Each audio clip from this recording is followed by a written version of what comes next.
What is up, everybody? It's your boy DFS Jimmy back again for another week of the Fanshare Sports early week course preview.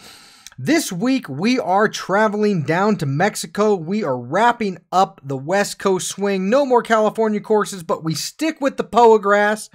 Down to Mexico City, we're actually going to be playing Club de Chapultepec, Chipotle, something. Anyway, it's an old school golf course. Plays at altitudes just a few miles outside of Mexico City, one of the highest sporting venues in the world.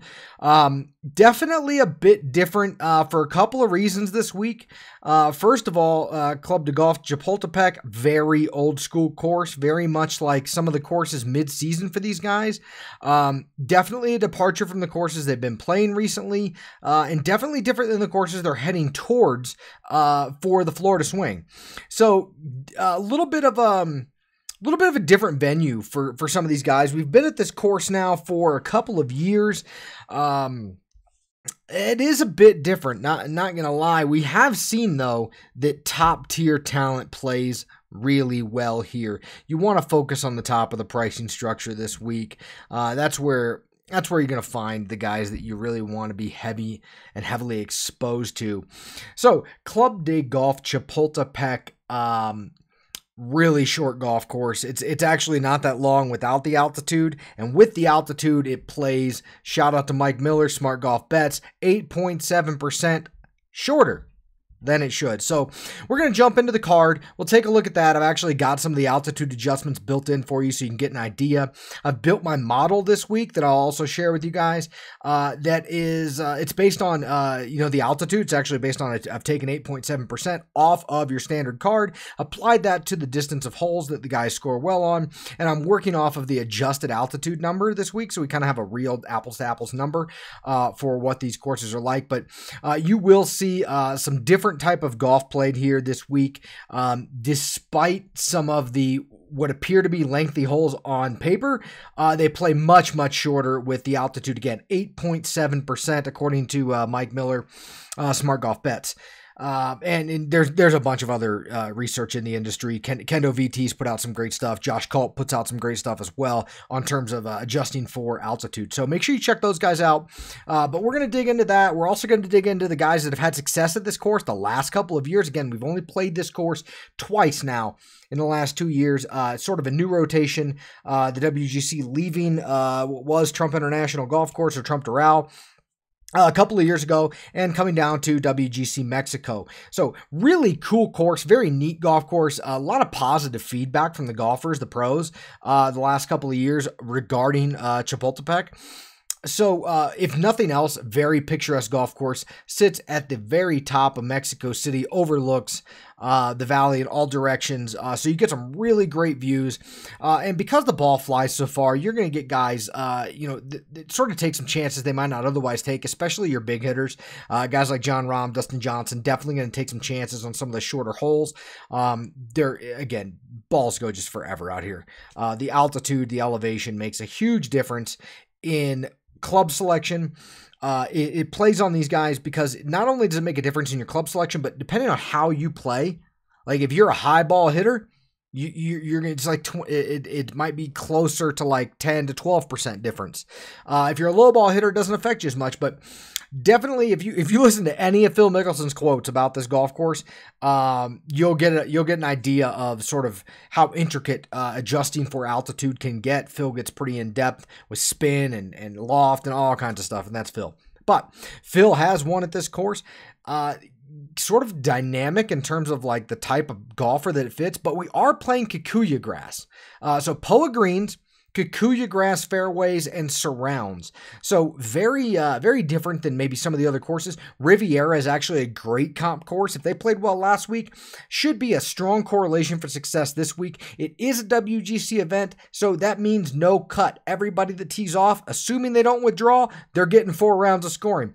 Gonna have to really focus on finding the guys that are finishing in the top 5, top 7, top 10, because everybody is going to be getting points. Everyone's going to get 4 rounds, and this is a short golf course, not prohibitive for any of the shorter hitters. They can absolutely get after it in what has generally been a pretty scoring heavy event the last couple of years out.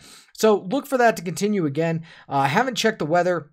Make sure you pay attention to the weather in Mexico City. One thing to note, the last couple of years of this course, both years there's been somebody that's gotten, Montezuma's revenge. Whether it's food poisoning, drinking too much of the water down there and the enzymes, whatever it is, been a couple of guys that have not fared so well in the gastrointestinal department. Hard to predict. Don't have any modeling for that, but definitely a thing down here in Mexico where you might have a couple of guys that don't make it through because they got a little sick. It happens. Stenson was the guy last year, so just something to keep an eye out for. No way to plan for it, but does tend to happen down here in Mexico. But again, I want to state heavily that if you played well in Riviera, you should be well set up for success at this golf course. Kikuyu grass, Poa greens. The greens, despite being really small at this track, because again, this is a short track, and with the altitude, it's only 7,300 yards. With the altitude, it's like 6,900 yards. Plays really, really short. 3 par 5s. It's a par 71, originally designed in 1921, retouched in 1972. But again, very classical golf course. Hasn't been touched a whole lot. Think colonial. Think some of your really old A.W. Tillinghast type courses. Really old design and what the guys had to work with. So this is a position golf course. Despite its length, the lack of length rather, it is a position golf course. As you can see right behind me, if you look directly behind my head, in fact, you can see that you're blocked out from more than half of the green if you're on the right side of the fairway. You definitely have to play position on this golf course. So take all the distance you want. But if you're on the wrong side of the hole, you're going to find it very difficult to get close to a pin. And again, for being small greens, these have quite a bit of undulation being at the altitude they are and being on the location they are. So while 3 putts aren't really a problem, definitely getting close and getting a nice birdie opportunity can be difficult if you're on the wrong side of the hole.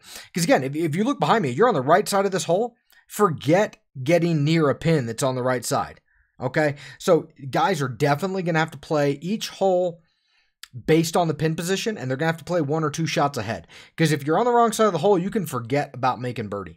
And if you look at any of the player quotes from this golf course, they all echo the same sentiment. You have to be on the correct side of the hole off of the tee in order to attack the pins. Very simple. I say it's very simple.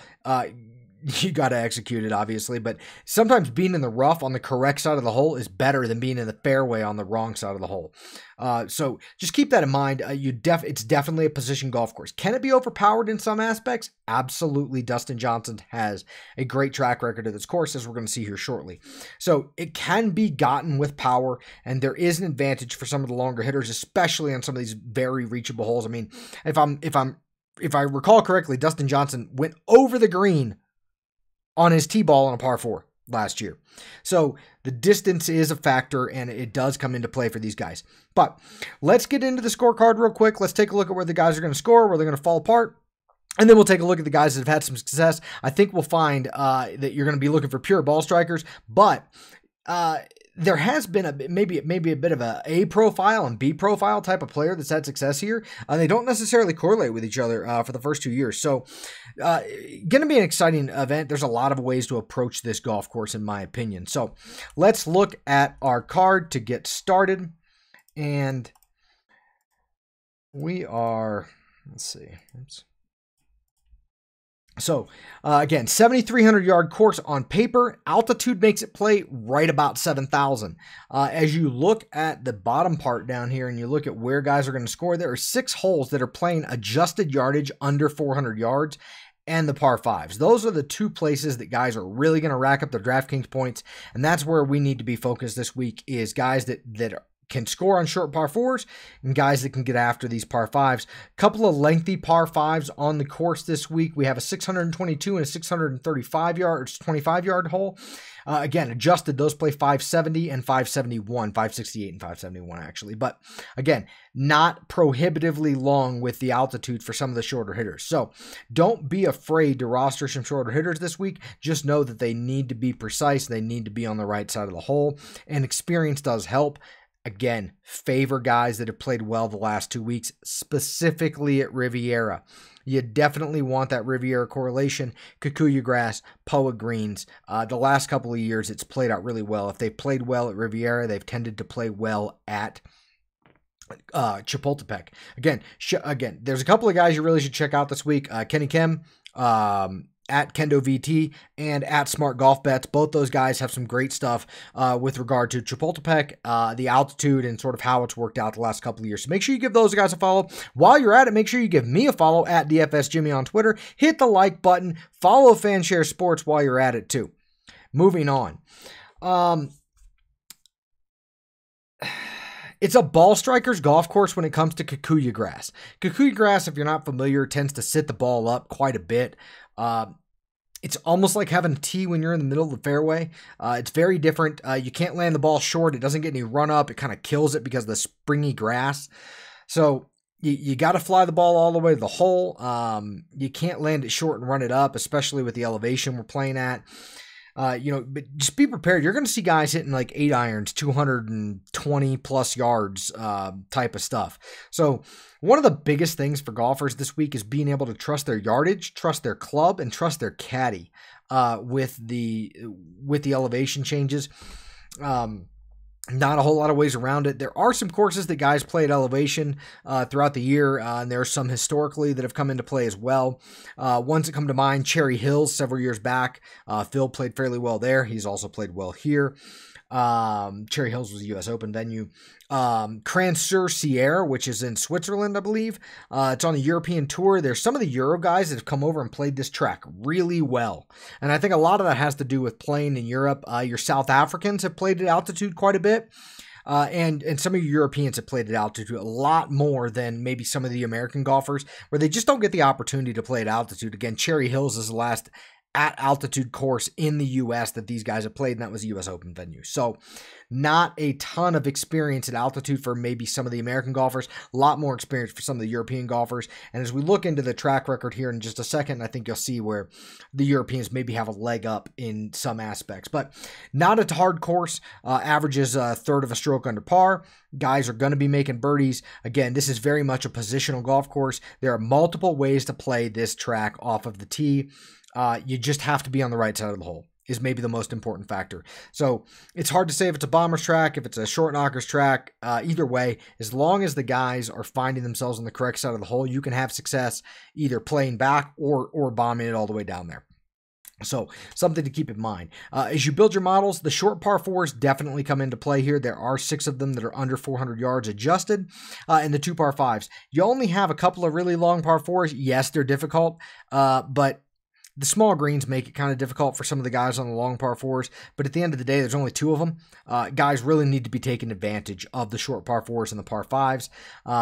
The par 3s, yeah, sure. I mean, long iron play, it's always important, but I'm not focused on that so much this week. I'm focused on the short par 4s and the par 5s. That's where guys are going to make their bread and butter, because again, everyone's getting 4 rounds. So keep that in mind as we move forward. Let's look at the guys that have had some success at this track in the last couple of years.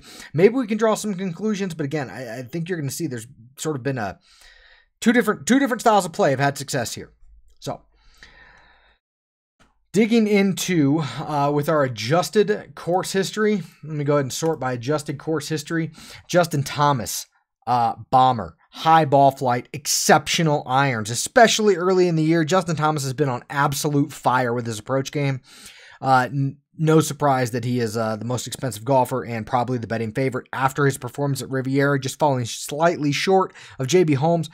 Justin Thomas is by far and away the top golfer in the field this week. And his approach game is uncanny right now. I mean, the guy's picking up strokes left and right. So Dustin Johnson had a lot of success here. Again, his distance allows him to sort of do some things that maybe other people cannot. I do think it's interesting to note, though, in my model rank, which goes by adjusted hole length, because I am factoring in altitude for how long these holes are realistically playing this week. So that's how this course model is built. Ricky Fowler's number 1. Ricky Fowler's had some decent success here, a top 20 and then a 37th. Nothing to write home about, but he's coming off a good win in the last 2 weeks, like I talked about, with his win at Phoenix, getting the monkey off his back a little bit. Ricky could be a force this week, but he sets up really well in the model, and he's had some decent success here at the course. As I noted, Dustin and Phil, both winners here the last 2 years. 2 very different styles of game. DJ much more controlled, much longer than Phil, much higher ball flight, not nearly the short game, but a strong POA putter. Phil, obviously, the short game, the scrambling come into play a ton for him. Phil's biggest challenge is positioning, and I think if you read some of the interviews with Phil, he talks a lot about not really caring about the fairway and caring a lot more about the side of the hole that he's playing on. Again, positioning golf course. Phil knows his strengths, knows his weaknesses. He can get close to a pin from the rough as long as he's on the right side of the fairway. Tyrrell Hatton is one of the Euro golfers, along with Tommy Fleetwood, Sergio Rahm. The next 4 golfers on the list, all European golfers, all strong ball strikers that have had some success here. Tommy coming in second, Hatton coming in third, Sergio with a top 10 the last couple of years. Part of this is, I believe, Kikuyu grass. Part of this is the positional nature of the golf course that has allowed these guys to find some success, because they're all, when you look at Fleetwood and Sergio, consummate ball strikers, tops in the tour. Hatton, a little bit different, a little bit streakier of a player, but obviously he's found a comfort level at this golf course with 2 top 10s and 1 a third in contention. So moving down the list, you see Jon Rahm, Spieth, Casey. Kisner's maybe the one that jumps out the most, but see, Kisner's one of those shorter hitters that's got, when he's on, his long iron game and ball striking's really consistent, and he's aggressive with his putting. So if he's on the right side of the hole, he can get really aggressive, and that's maybe one of the other things I take away from reading player comments and looking at the history of this golf course, is being on the right side of the hole after your approach definitely allows you to be more aggressive with regard to your putting on this track, because the greens are fairly undulated and they do tend to be pretty fast for POA. So I think that maybe makes some of the guys, dial it back on their approaches and make sure they find themselves below the hole, so they have a good opportunity at converting that birdie. And I think you see that with players like Hatton finding repeat success. Jordan Spieth coming off of a couple of strong performances. Obviously doesn't rate out really well in my model, but it feels like Spieth has been getting better and better every round out this year. Every event out this year. Certainly had some rounds he struggled where he fell apart. I mean, his bad round on Sunday was bad. Not gonna lie, bad. It was bad. But Spieth in a no-cut event, with a couple of top 15s at this track, I think says a lot about where his game is at. And when you look at where his game has struggled recently, it's been with his putter. I really like Spieth this week, despite how much my model doesn't like Spieth as a top tier player. Really think Spieth has an opportunity to play well this week at this track. Has shown the ability to navigate his way around and focus on the proper side of the fairway and sort of positionally attack this golf course. I expect him to do more of that this year. Paul Casey, coming off, he was very much in contention, just wasn't able to seal the deal. Another Euro player, strong ball striker, found some success here last couple of years. Don't be surprised to see Casey up there again this week. His game translates, it travels well to all golf courses, and Casey's been around long enough to have played at altitude and be very familiar with the changes that are coming this week. But I think maybe the most common factor besides Phil Mickelson in this top tier of golfers that have had success based on their adjusted course history is ball striking. All of these guys are really, really strong ball strikers, and their approach games have been on point and are second to none. I mean, Justin Thomas right now picking up like 5.5+ strokes an event, right, on approach. Unheard of. Just absolutely crushing it this week. Expect to see Justin Thomas put together a really strong week this week, in my opinion. A couple of the Euro guys that I mentioned that sort of maybe haven't had the greatest success here, but are primed, because Euro players have had success at this track, and I think a lot of that goes back to the ball striking, the Kikuyu grass, and the altitude.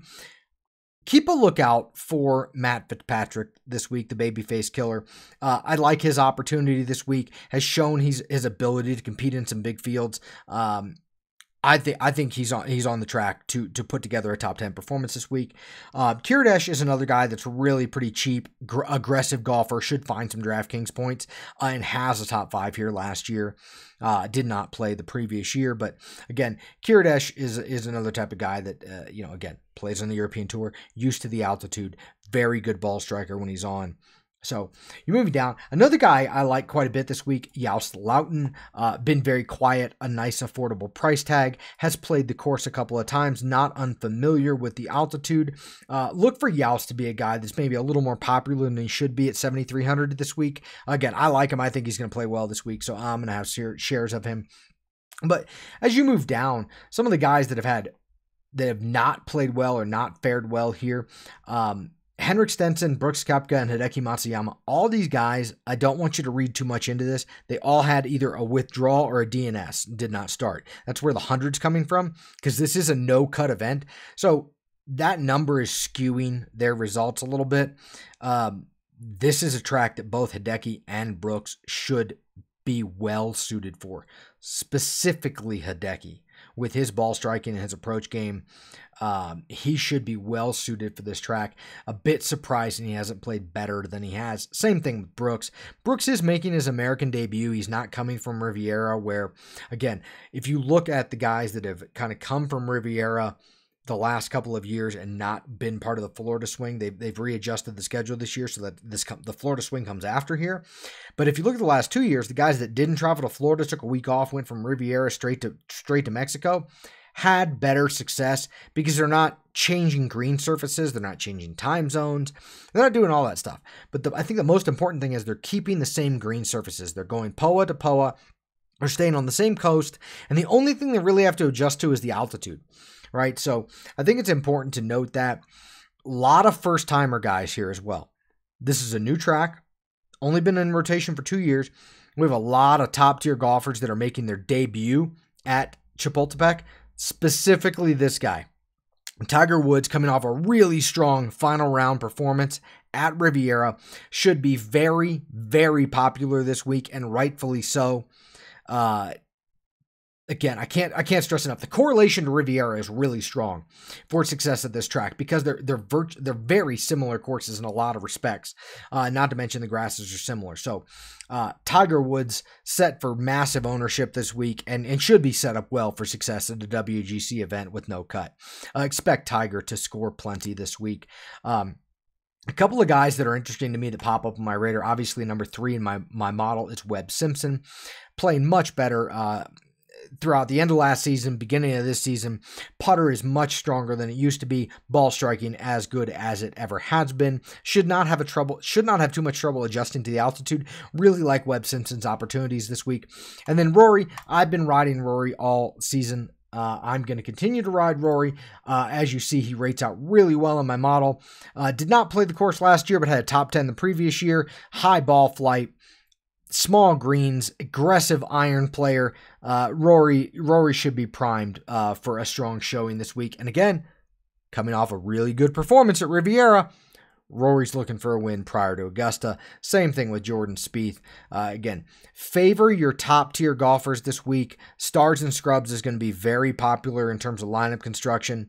That's probably the way I'm going to lean. I'll have a balanced lineup or two, don't get me wrong, but Stars and Scrubs is probably the way it's going to be. And you look at historically the last couple of years, you want the top of the market at this track. Find some value where you can, but cram in as many of the top tier golfers coming off of strong performances in the last 2 to 3 weeks as you possibly can in DraftKings lineup. Should be set up well for success. So with that, for Fanshare Sports, it's your boy, DFS Jimmy, signing off. We'll see you guys next week. Best of luck.